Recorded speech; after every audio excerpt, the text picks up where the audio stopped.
Pille jälle siinpool ning algab uus osa Hörsi suveülikoolist. Praegu on siis meil käimas teine osa, mille me veedame Võsul. Oleme hetkel Võsu spordikeskuse juures ning ma olen endaga kaasa haaranud Egle Jeller-Nabi, kes on valmistumas olümpiale minekuks, oma esimeseks olümpiaks. Ja milleks me täna kokku oleme saanud, ongi see, et me kõik oleme näinud, mis Bikini Fitnessi lava peal toimub, kõik see väline pool, treeningud ja toitumine, aga nüüd me tahamegi Egle käest küsida, et mis tegelikult seal tagapool toimub ja mis inimese sees nii-öelda toimub. Et tere, Egle! Tere! Küsin kõigepealt, et kuidas sinu hommik algas? Tänane hommik algas kerge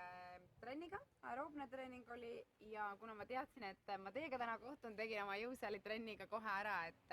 et pärast ülejäänud päev läheb meil nii-öelda laagrisse erinevate treeningutega juba edasi. Läheb tegusaks. Aga ma lähengi siis kohe pigem asja juurde ja ma läheks sinna kuskile aastasse 2008 või kus sa umbes jõudsid sellele mõttele, et sina tahad jõuda lavale. Et küsingi sihukest küsimust, et mis sind ajendas, miks sa tahtsid sinna jõuda? Ma olin spordiga tegelikult kogu aeg tegelenud ja ma olin tantsinud, ma olin kergejõustikku teinud ja juhuslikult, ma võin öelda, et selle juhuslikult võitsin sellise võistluse nagu Fitstar. Ja see oli nüüd esimene võistlus, mis oli seotud Fitnessi Kulturismi Liiduga, et ennem olin ma osalenud selliste aeroobika kuningannadel ja natuke nagu rohkem ilusus erinevatel võistlustel ja tantsuvõistlustel, aga see oli siis nüüd fitnessi suund ja tegelikult ega mul kohe seda mõtet ei olnud, et ma ise tahan lavale jõuda, et aga üks samm viis teiseni, et hakkasin alaliiduga koostööd tegema ja nii ta läks, jõudis Eestis ajakiri Hörsse, kus ma nägin nüüd see esimest korda, et selline asi on olemas nagu Bikini Fitness, nende fantastilist treenitud ilusate naistega, et tundus muidugi väga uskumatult võimatu, aga hakkasin nagu sinnapoole sammuma ja nii ta läks, et täna profiolümpiale minek. Aga küsin siis juurde, et mida sinu mees sellest arvas, et mida sa oled valinud? Minu spordiala, mulle tundus, et ta suhtus väga hästi, sellepärast, et ta on ise on tegelenud spordiga ja alguses oligi lihtsalt see, et mõtlesime kohe, et kuidas nagu, meil oli väike laps, et kuidas siis nagu aega hakata planeerima. Et põhiline mure tegelikult oligi see, et kuna abikaasa on väga palju ära, aga mina olin lapsega kodus ja mul oli tegelikult elus esimest korda hoopis rohkem aega kui tavapäraselt, et ma arvan, et sellepärast ma üldse sinna fitnessini jõudsingi ja ma ei tea, kõik läks hästi.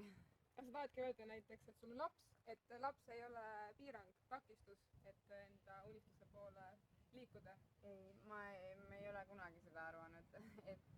panevad endale piiranguid ise, et laps kindlasti ei ole see, et mina treenin tänasel hetkel juba ainuüksi võistlejaid,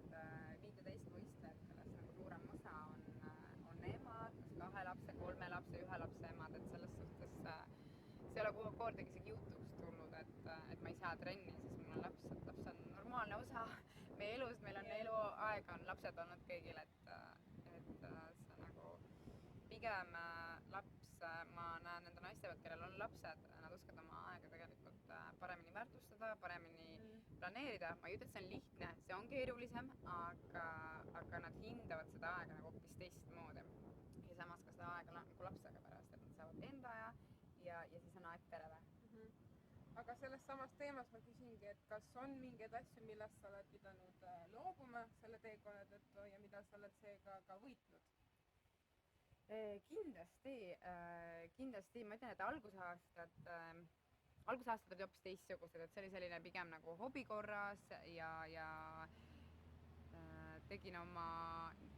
selliseid nii-öelda proovivõistlusi, aga viimased 2 aastat profiliigas on nüüd hoopis nagu selles mõttes hoopis nagu karmimad olnud, et hoopis raskema ettevalmistusega ja nüüd juba sa tunned seda vastutust ja see eeldab, selles liigas võistlemine eeldab nagu ikkagi sellist hoopis teistsugust pühendumist, hoopis teistsugust vormi ja sa tunned ka sellist pinget, kuna Eestis rohkem profivõistlejaid ei ole, et siis ma tunnengi,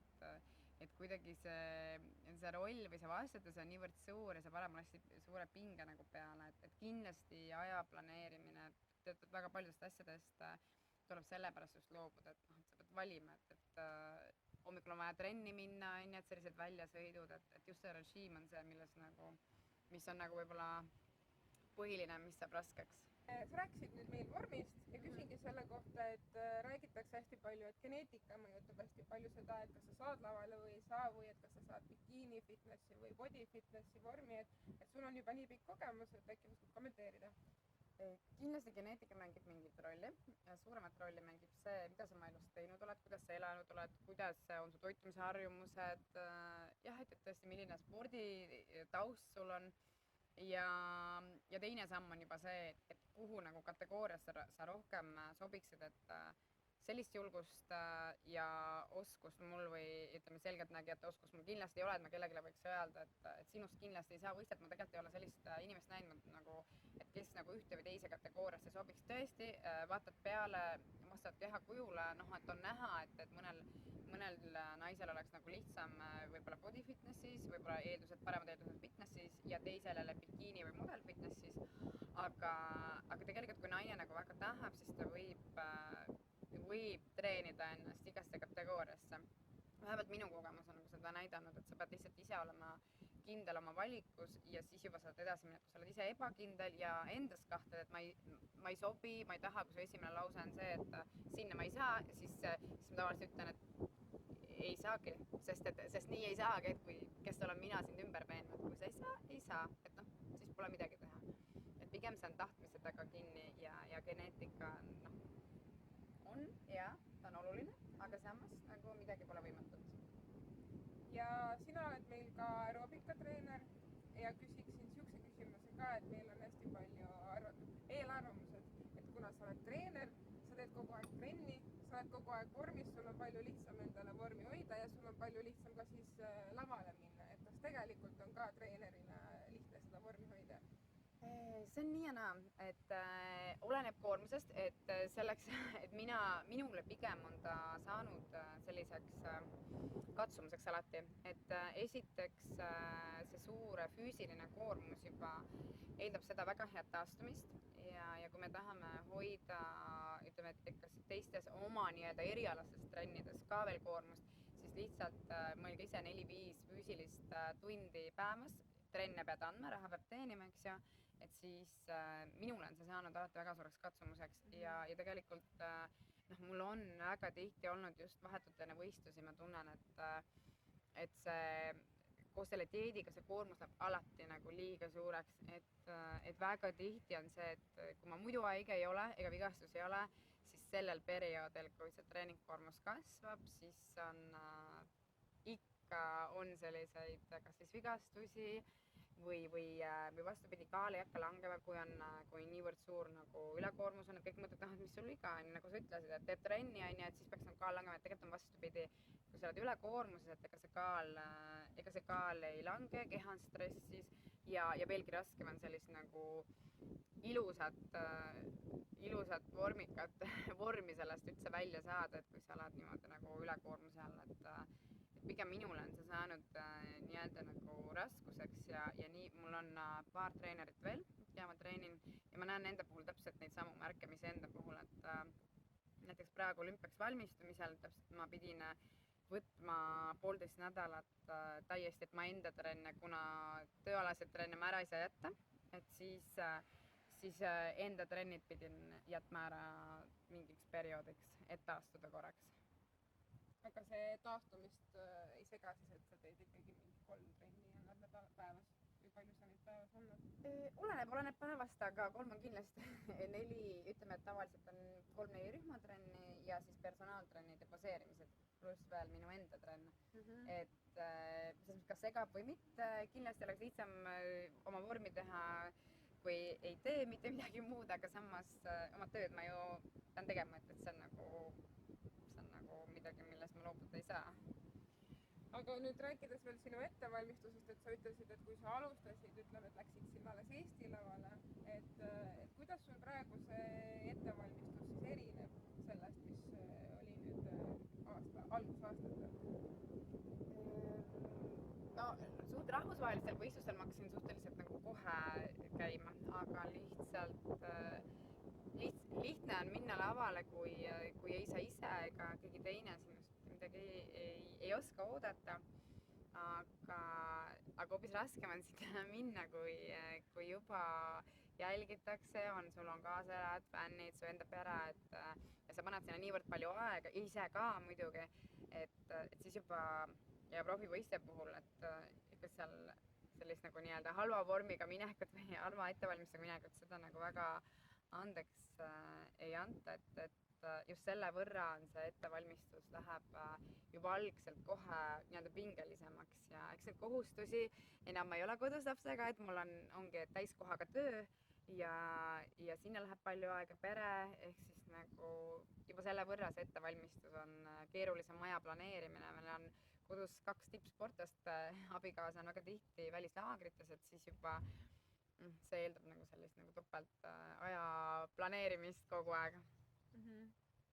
Aga kas sa võtad praegu ise ka endale kedagi juurde, keda treenida? Oled sa avatud sellele?